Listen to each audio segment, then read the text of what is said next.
అర్జున్ గారు hi. Hi. So ఎప్పుడు కూడా మీరు ఖమ్మం కేఎల్సి క్లబ్ వాళ్ళు ఏదైనా కార్యక్రమం పెట్టారంటే ఆ కార్యక్రమంలో ఏదో కొత్తదనం కనిపిస్తూ ఉంటుంది. సో ఇప్పుడు ఈ గ్రేప్ అండ్ టమాటో స్టంపింగ్ అనేది ఎలా ఉండబోతుంది, ఎలా అలరించబోతున్నారు, దాని గురించి చెప్పండి. దీనికి మెయిన్ కారణం దొడ్డ రవి గారు. నేను యాక్చువల్లీ పెద్ద 5 స్టార్ బ్రాండ్స్లో పనిచేశాను. అప్పుడు దొడ్డ రవి గారు ఒకటే చెప్పారు, ఇలాంటి ఈవెంట్ మన ఖమ్మం లేక్యూ క్లబ్లో ఇలాంటి ప్రోగ్రామ్ని మనం నిర్వహించాలి.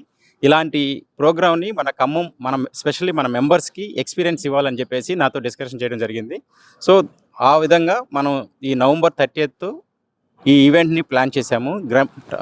గ్రేప్ అండ్ టమాటో స్టాంపింగ్ అనే ఈవెంట్తో అందరూ వచ్చి ఈ ఈవెంట్ని ఎంజాయ్ చేయాలని కోరుకుంటున్నాం. సో ఎక్కువగా మధ్య మనం చూడవచ్చు, విదేశాల్లో చూస్తుంటాం, వాళ్ళు గ్రేప్స్ని వేసి తొక్కుతూ దాంట్లో జ్యూస్ తీయడం లాంటివి చేస్తూ ఉంటారు. వాళ్ళు కూడా స్పెషల్గా ఏదో డే రోజు చేసుకుంటారు అనుకుంటా, ఆ ఈవెంట్ని ఆ ఫెస్టివల్గా చేసుకుంటారు అనుకుంటుంది. అబ్రాడ్లో ఒక ఫెస్టివల్ లాగా చేస్తారు, కానీ ఖమ్మంలో మనం ఏ డేట్ ఫిక్స్ చేసుకుంటే ఎంటర్టైన్మెంట్ కోసం అది ఒక ఫెస్టివల్గా మనం డేట్ ఫిక్స్ చేసుకోవచ్చు.